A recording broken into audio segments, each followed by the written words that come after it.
A continuación, invitamos al responsable distrital de la Administración Departamental de Migración Cochabamba, Libertad Bustamante. Gala Libertad Bustamante Rivero se formó en Sociología con estudios complementarios en Ciencias Políticas con enfoque de género. Actualmente es directora departamental de Migración Cochabamba, es militante del MAS y la organización política Columna Sur. Muy bienvenida, Gala. Muy buenas tardes. Gracias, Gustavo. Reiteramos entonces la pregunta. Bolivia está a punto de cumplir 200 años de independencia. ¿Cuáles son los principales elementos en lo político, económico y social que se deben tener en cuenta para construir un modelo de desarrollo para la Bolivia del Bicentenario? Los micrófonos son todos suyos. Bueno, muchas gracias, Gustavo. Buenas tardes. Saludar a todas y todos los presentes.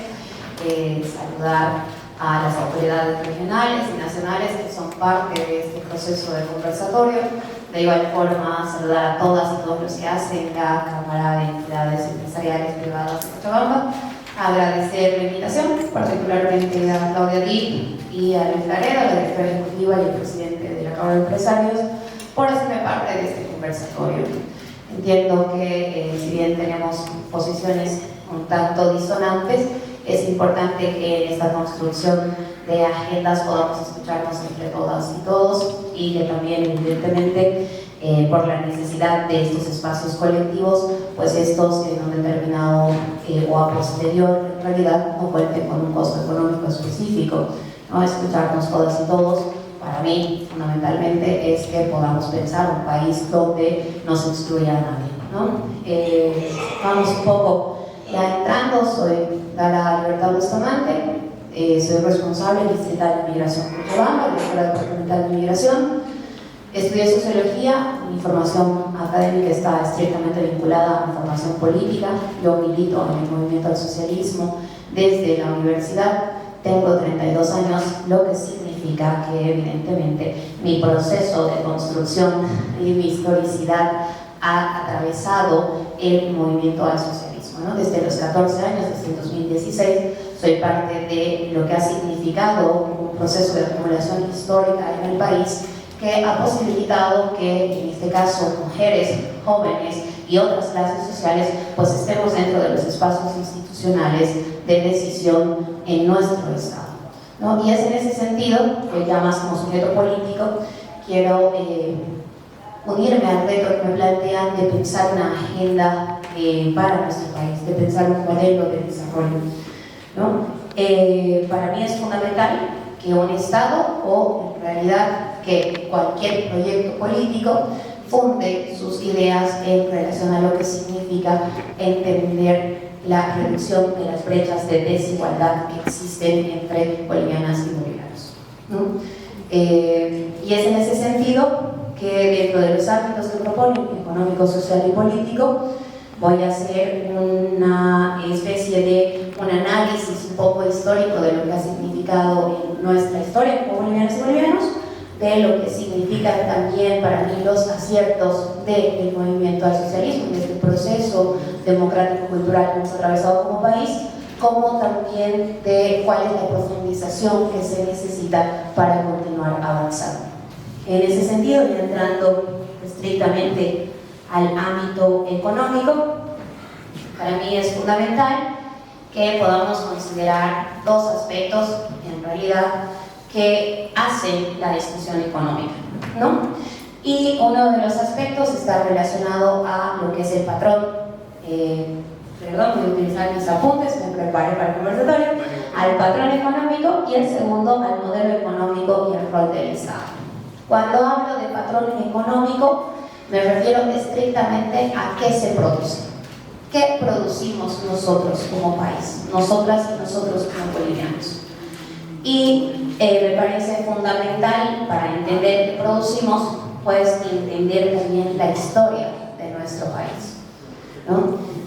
Sergio Almaraz, gran pensador boliviano, señalaba que evidentemente la historia de Bolivia ha sido la historia del saqueo, ¿no? Y yendo incluso más atrás, evidentemente todo lo que ha significado nuestra región, venimos atravesados por un proceso colonial que posteriormente genera un proceso o genera el desarrollo del proceso capitalista como tal y como modelo de desarrollo. Es en ese sentido que nuestro país ha estado históricamente subordinado a las demandas del mercado global. Y cuando un país que evidentemente tiene como economía primaria exportadora, lo que significa exportar nuestras materias primas, ya sea el estaño, ya sea el gas o el litio, evidentemente tenemos una asignación específica como país. Cumplimos un rol dentro de la lógica del mercado global, ¿no? Podemos hablar de iniciativas si no reconocemos precisamente que nuestra economía se sustenta en función de estas materias. Y tampoco podemos hablar de soberanía, porque evidentemente los precios también están vinculados dentro de la lógica del mercado mundial. Si determinan, y es lo que nos está pasando también, que se reduzcan los costos en relación a lo que significa el gas, vamos a tener evidentemente problemas económicos como país, ¿no? Entonces es importante entender que este patrón específicamente de lo que significa vincularnos o en realidad asignarnos tareas dentro del mercado global no ha cambiado en el último siglo. Seguimos reproduciendo el mismo modelo, el mismo patrón económico. Por ende, ya entrando un poco a lo que es el modelo económico, los modelos de desarrollo que se plantean, pues es más que todo una discusión que se reduce a lo que significa la administración de los recursos que se generan como Estado. Me explico en relación a qué quiero decir. El modelo económico, lo que ve, ya hemos quedado que el patrón es que se produce, el modelo económico es cómo se gestionan las ganancias o los recursos de lo que se produce en el país. Y ahí, evidentemente, hay una discusión político-económico-ideológica. Y dentro de esta discusión político-económico-ideológica hay diferentes corrientes, ¿no? Unas que plantean mucho más la vinculación de esto de cuál es el rol y la administración del Estado, más Estado, menos Estado, y otras corrientes ideológicas que plantean en realidad que estos excedentes o esto que se produce en el país, o los recursos, estén vinculados a la lógica del mercado, a la lógica de la autorregulación de la ley de la libre oferta y demanda. Entonces, en ese sentido, un poco vamos a revisar históricamente lo que significan estas corrientes político-ideológicas económicas que evidentemente han sido ya aplicadas en nuestro territorio nacional y en nuestro país.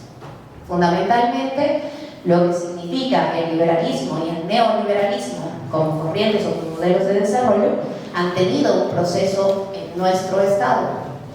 En el proceso y concretamente viendo lo que han significado los resultados, pues entendemos que hay cierta disonancia con la narrativa que plantean. La lógica liberal, que en realidad, voy a un poco de nuevos estados, lo que ha hecho en realidad es ampliar este proceso de subordinación como país a otros estados, a intereses de otros estados, particularmente en Inglaterra o Estados Unidos, ¿no? Donde al final de cuentas sometemos o seguimos subordinando la posición del país a que los requerimientos en realidad que se van gestando. Y posteriormente el neoliberalismo, que también ha sido un modelo de desarrollo económico que se ha implementado en nuestro país, la radicalización de lo que significa el liberalismo, ha repetido el mismo patrón económico de entreguismo de nuestros recursos a intereses foráneos, ¿no?, en procesos como la capitalización o la privatización.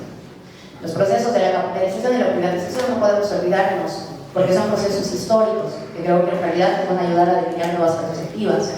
Entendemos que nosotros, al final de cuentas, con todo lo que ha significado el FB, Yoy Aéreo Boliviano, Entel, han sido procesos que hemos entregado a la suerte de la capitalización, de inversión, de intereses extranjeros, con una narrativa que al final de cuentas la evidencia histórica nos demuestra que no se cumple.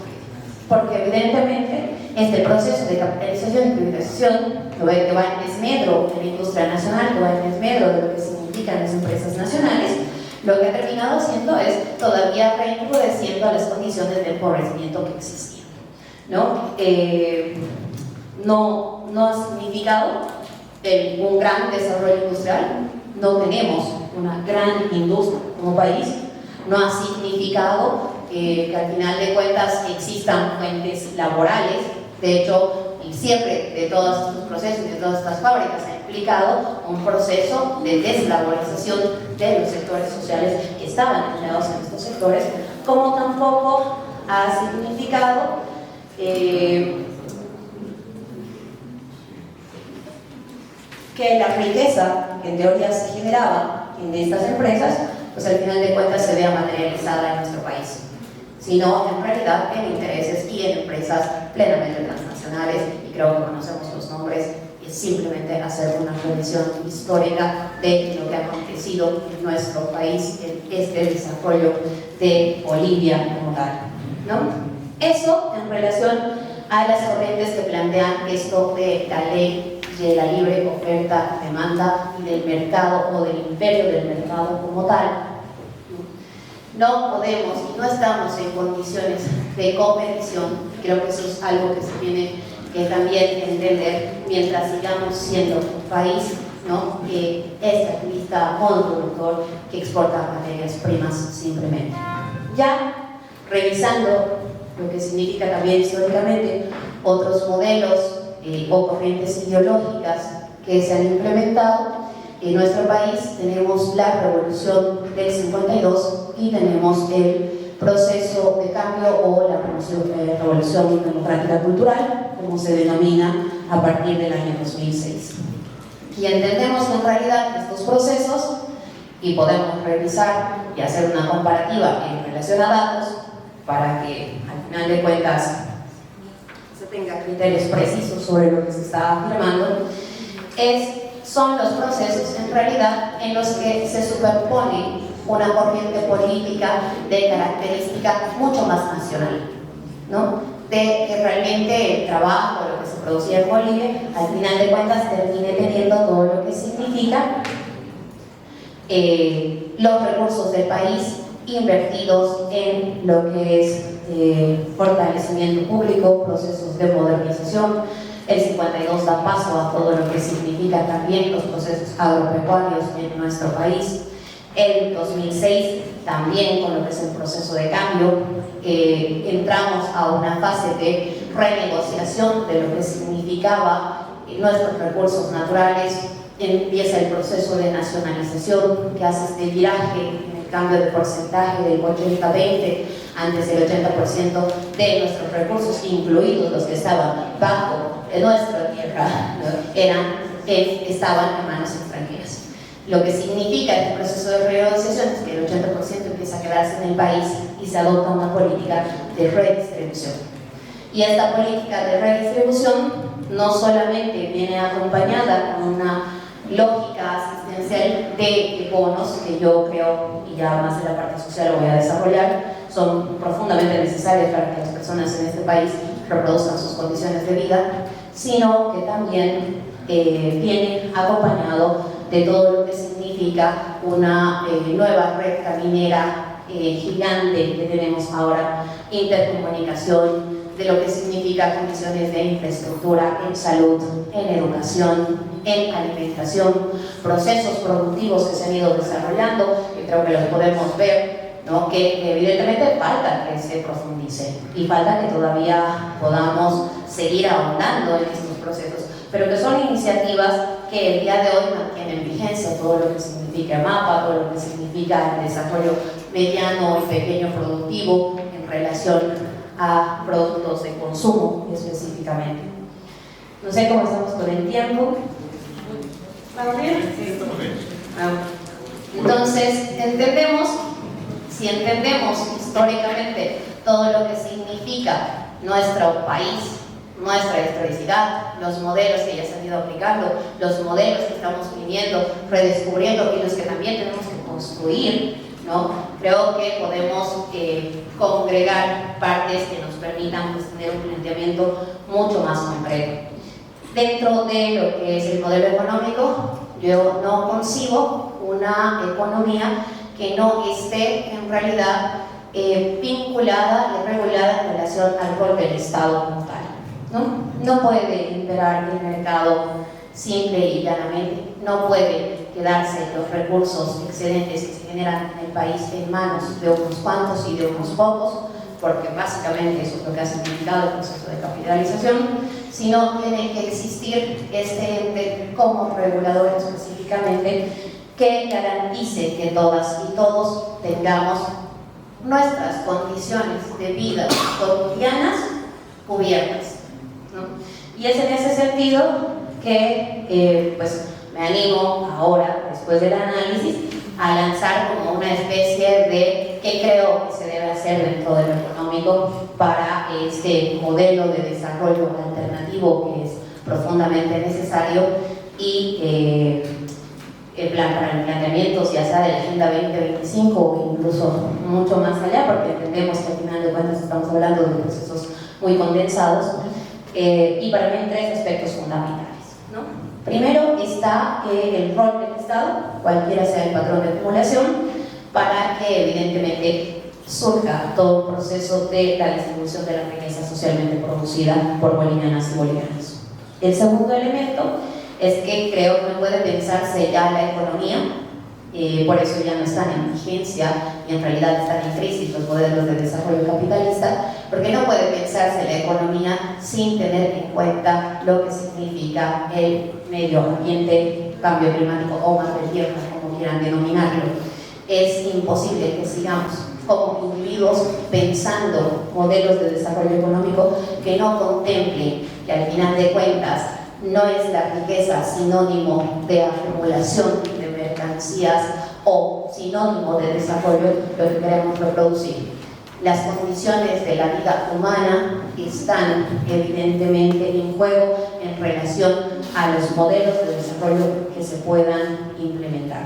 Y es necesario tener una relación dialógica para que al final de cuentas esto signifique que las iniciativas que se den, ya las exportaciones que se realicen, no estén condenando posteriormente a que pues al final de cuentas esté la vida humana en juego, estén niños con mercurio en la sangre, con procesos extractivistas de minerales.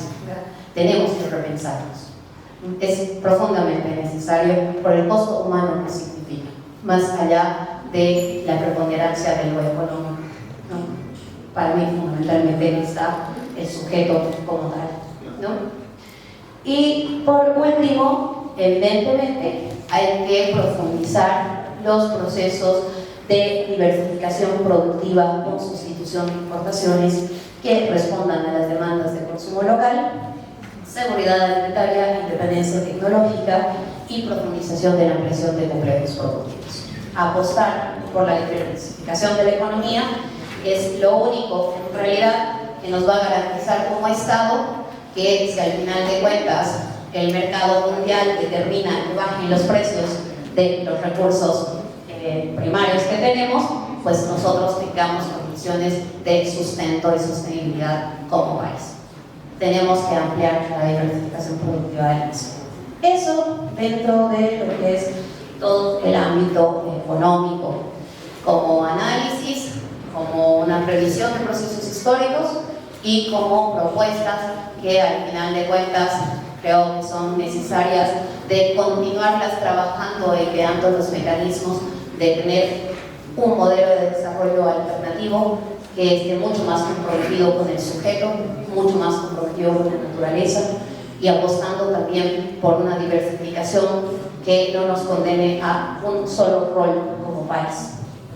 Ya entrando un poco al ámbito político, me voy a concentrar en lo que significa democracia, en qué entendemos en realidad por democracia, Yo no comparto el reduccionismo que se hace de un voto es igual a un ciudadano.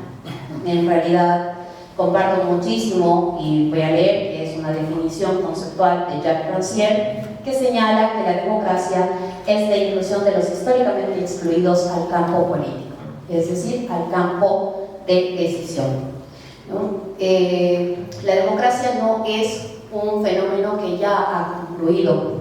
En realidad, la democracia es la permanente dinámica constante de estos procesos de inclusión social, ¿no?, dentro de estos espacios de decisión. Muchas veces, cuando en términos o cuando pensamos en realidad el Estado, lo pensamos como estructuras, y en realidad estas estructuras están compuestas por sujetos y por sujetas. O sea, no vas a ver a la Asamblea Legislativa caminando por la calle, no vas a ver a Migración caminando por la calle. En realidad somos personas las que estamos ahí. Y por ende, si dentro de estos campos, dentro de estas instituciones, existe la pluralidad que nos representa como país, pues vamos a tener demandas que respondan a esta pluralidad, ¿no? Y en ese sentido, quiero rescatar tres elementos que me parecen importantes dentro de lo que ha significado el proceso de cambio. No quiero vincularlos específicamente a, porque yo entiendo que son en realidad procesos de acumulación histórica de luchas y de demandas. Esto no es algo que el Estado te concede, no se nos concedió las 8 horas de trabajo, no se nos concedió las vacaciones, en realidad han sido procesos de demanda que al final de cuentas han sido trasladados e incorporados dentro de lo institucional y dentro de lo formal. Y es en ese sentido que ahora, después de lo que ha significado el 2006 en nuestro país, creo que hay tres aspectos sobre el reconocimiento de derechos específicamente. Uno está el reconocimiento de derechos colectivos de pueblos y naciones indígenas, es un reconocimiento colectivo de sujetos de derechos. Dos, está la introducción específicamente de paridad y alternancia en razones de género. Y tres, el reconocimiento de minorías, entendiendo minoría no como término cuantitativo, sino en realidad en su dimensión de población vulnerable, como ser jóvenes, diversidades, personas con discapacidad. ¿Qué permite, al final de cuentas, las lógicas del diseño institucional y formal que se cumplan? O sea, yo creo que son avances, hay que trabajar en la organización, pero ya es un avance que en la Asamblea Legislativa evidentemente existan mujeres en paridad, ¿no?, y en alternancia. Eso quiere decir que sí o sí tienen que estar como titulares, que van a estar como suplentes, no van a ser relegadas a las listas como siempre han sido, ¿no?, sino van a ser sujetas de acción política. Y por ende, ellas, dentro de un escenario de Asamblea Legislativa, evidentemente van a plantear las demandas que las entendemos nosotras como mujeres. Por eso se generan las normativas que también se han ido generando. No digo que se apliquen todavía, creo que todavía nos falta dar esos tránsitos, pero normativas específicas que nos permitan pensarnos, como la Ley 348 en relación a la violencia de género, igual la participación de los jóvenes. No pensamos, si no incorporamos a los jóvenes dentro de los espacios de discusión política, no existen o no se contemplan las demandas de los mismos dentro del rol institucional. O por último, se ve que es una lógica paternalista que más o menos quisiera un joven, cuando en realidad si eres sujeto de derechos y estás en una función de representación, de discusión, de ampliación en diferentes espacios como estos o como los otros más formales institucionales, pues evidentemente eres un interlocutor que va a hablar en relación a las demandas que tienen como generación, ¿no? Lo mismo con los pueblos indígenas originarios. O sea, por eso hablaba de minorías no en términos cuantitativos, sino en relación a cómo, al final de cuentas, ellos, como sujetos bolivianos y bolivianos, también son incorporados y también entran dentro de los procesos de discusión, ¿no?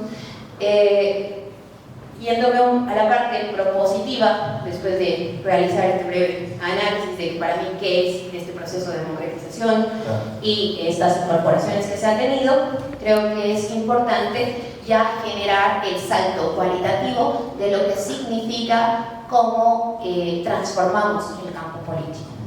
¿Cómo lo transformamos? ¿No? Porque continúa siendo en realidad un campo político que te va disciplinando y que tiene características específicas muy vinculadas al adultocentrismo, al racismo y a una lógica patriarcal, Entonces, no basta con la incorporación de los sujetos, que creo que sí es el primer paso y creo que es un paso que se da dentro de este proceso. No basta. Pero evidentemente tampoco iba a cambiar si estos no eran incorporados.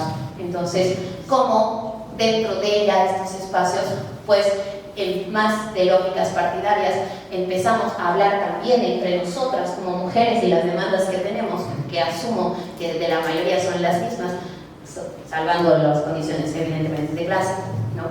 Cómo pensamos también entre jóvenes y cómo replanteamos y cómo nos organizamos en estos espacios políticos para configurar un campo político del cual te ha precisado las características, pero que necesita también ser reconfigurado. No solamente esto de integrar, sino cómo cambiamos a partir de esta integración que ya se ha dado, ¿no?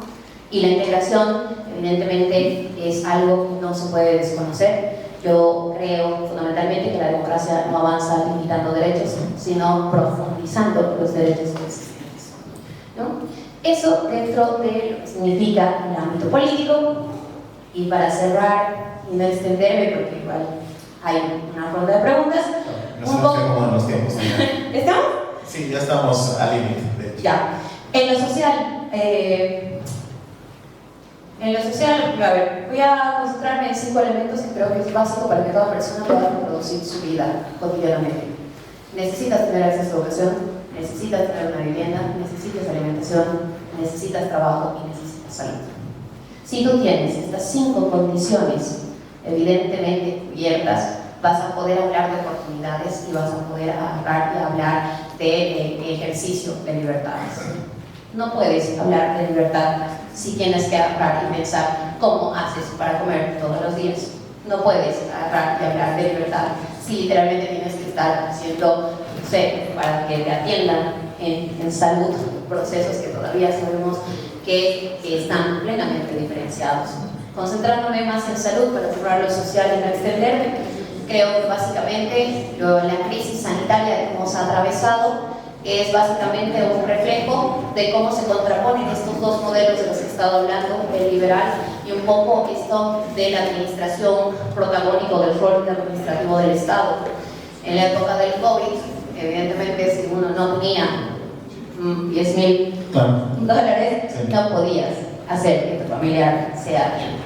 Y esto responde, obvio, a las condiciones como país de nos falta todavía trabajar en procesos de atención primaria en salud, de lo que significa al final de cuentas la prevención de la enfermedad como tal, de condiciones de alimentación, de acceso a servicios básicos fundamentalmente, para posteriormente pensar en infraestructura, en INES y todo a lo que se reduce la discusión de salud, pero también tenemos que ser plenamente conscientes de que evidentemente si no tenías dinero en la época del COVID, pues tu vida tenía una característica de segunda o tercera de acuerdo a tus posibilidades de atención y de decisión médica. Entonces, en lo social, se tiene que profundizar políticas sobre vivienda.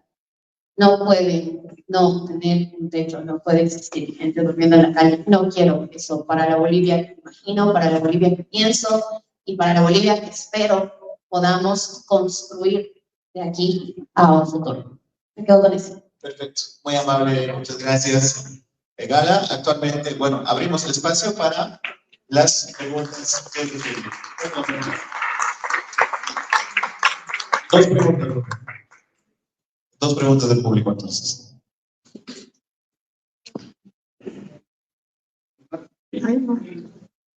¿Una pregunta? ¿Sí, usted? Ese es el micrófono. Muy buenas tardes, muchísimas gracias por su exposición y escuchar lo que piensan, porque es así como los bolivianos vamos a poder escucharnos y vamos a poder llegar a esa visión que esperamos de Bolivia, ¿no? Porque Bolivia lo que necesita más que todo es una visión, para que así todos los caminos nos conduzcan. No interesa qué tipo de camino vayamos a elegir, si es de montaña, si es sinuoso, si es plano, etc. Lo importante es... Y, bien, aquí anotado prácticamente es una pregunta, pero lo voy a hacer rapidito.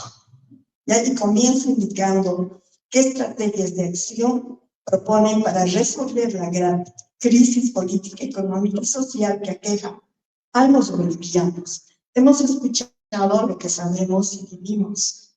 Ahora deseamos soñar con el cómo para resolver dicha crisis, que entre otras cosas significa desafíos que nos plantea la realidad actual del país, porque crisis así debemos enfocar como desafío para poder entenderlos, ¿no? De una manera seguir la conceptualización de crisis.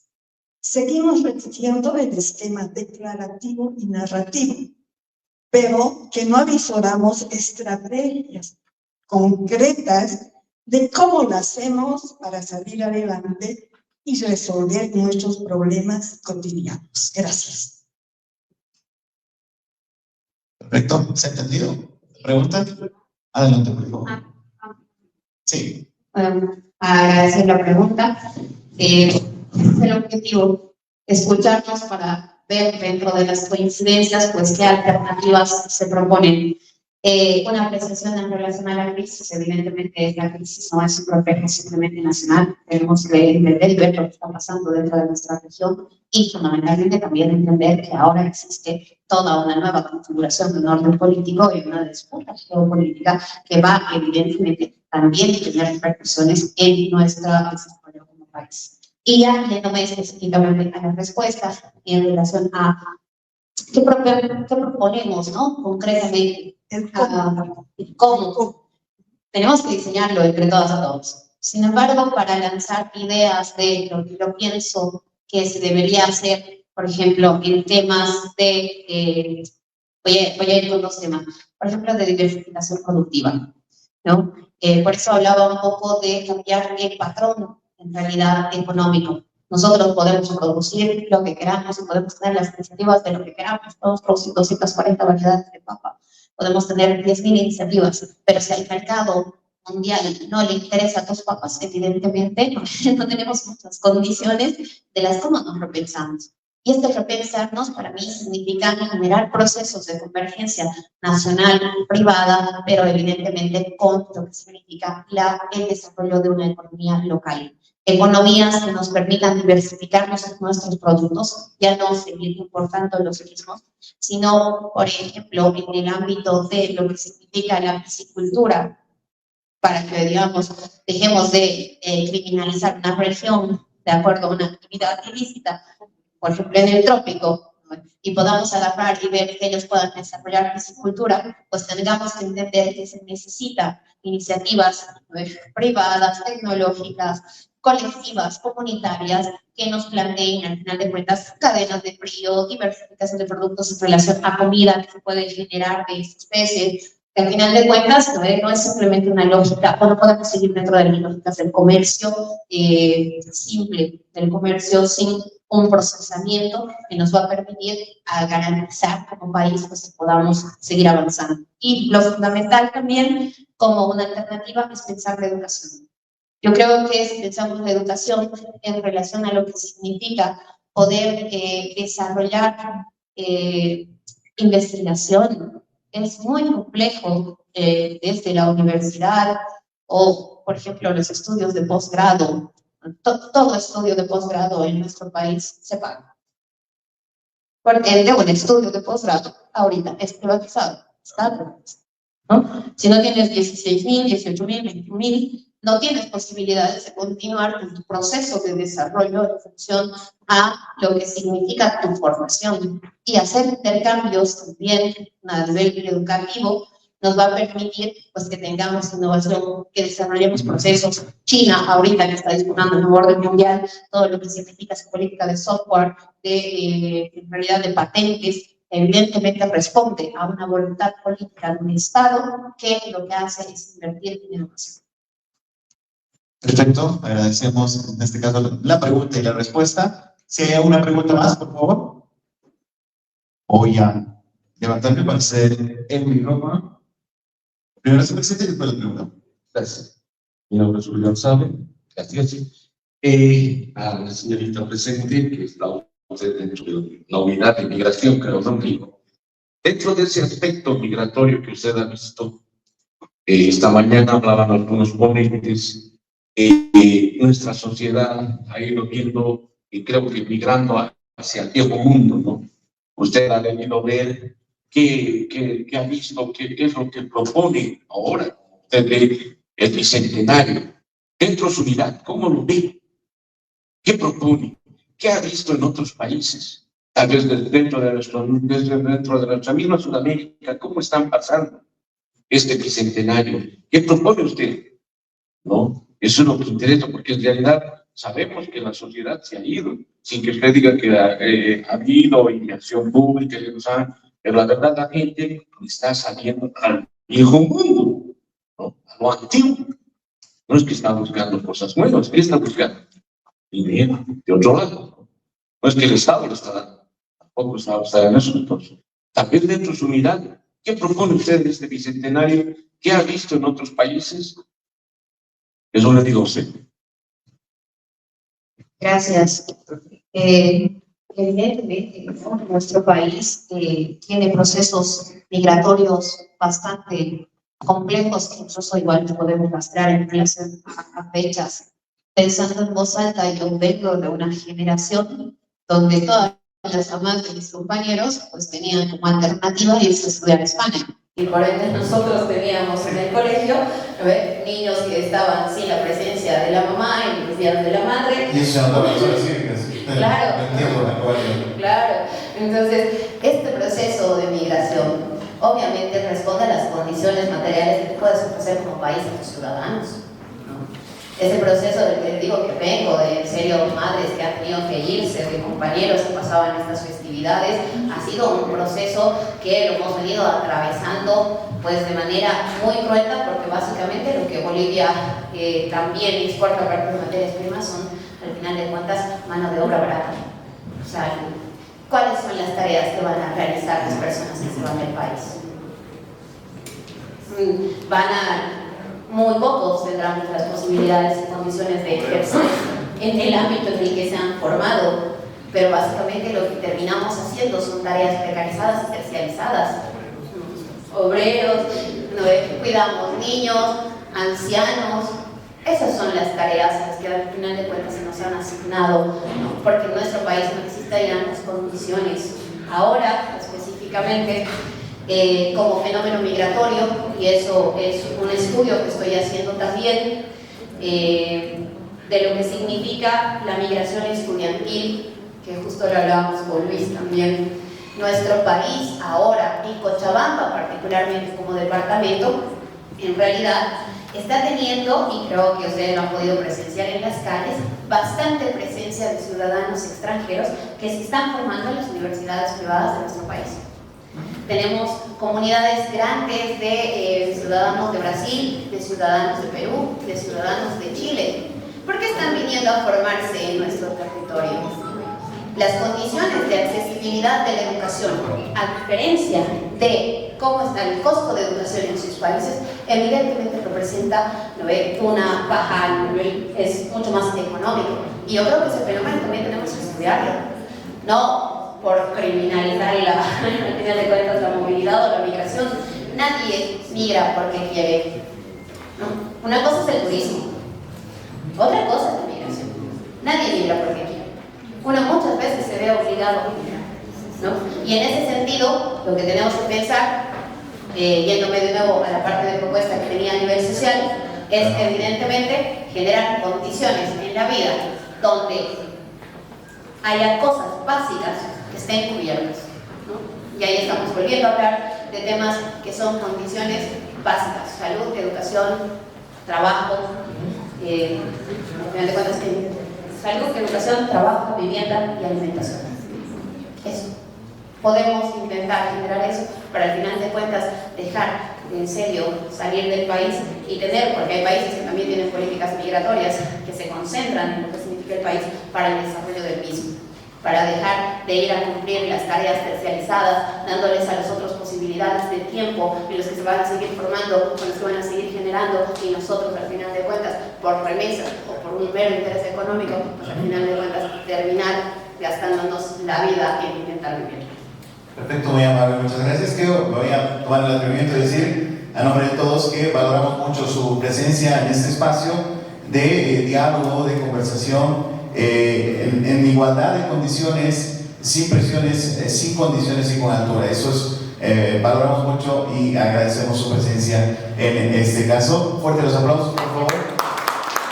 Licenciado.